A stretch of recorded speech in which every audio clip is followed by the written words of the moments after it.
Some students have recently been creating new music. These songs have been published on Spotify, SoundCloud, and Apple Music.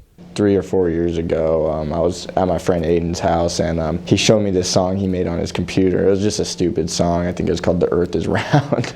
I was like, oh, well, that sounds like fun, and that sounds like something I would like to do. So I started making music at his house, and I moved over to mine. So in 7th grade, in music class, we had a project where we had to make music on a computer. And me and my buddy Isaac, same grade as me, we made music and we just kind of fell in love with it. We started just making beats all the time. It's just kind of like a hobby of mine. Like I said, I started about 3 or 4 years ago, and ever since then, I used to love going to home and looking for stuff to write about, and it's just been like a part of my life now.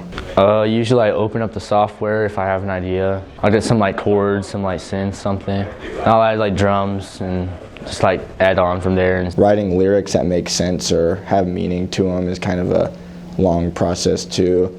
Lyrics can take me up to a day or to weeks to write, just depending on how meaningful the song is. I'd like to say I make a lot of hip hop and pop. I like singing a lot, so I guess whatever kind of that falls into. Usually trap, hip hop, I guess. There's a lot of producers like Peerborn. He's pretty cool. I like him.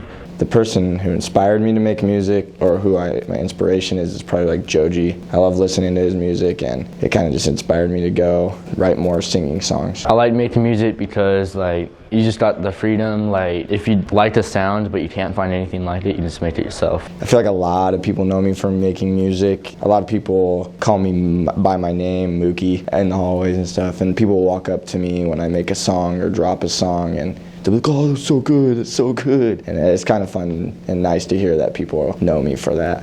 When I made music a lot, during the summer, I tried to make a lot of instrumentals.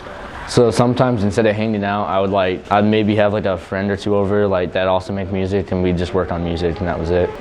This one's called MTV Cribs because it kind of blew up on TikTok a little bit for a little bit while, and I like that because it was a little popular. So my favorite song I've made, it's either got to be the one I just made, Clouded Dreams, or I Know. That one was pretty fun to make. Puente's account, Mookie23, can be found on all streaming platforms, and Connor's account, Enigma, can be found on Spotify and SoundCloud.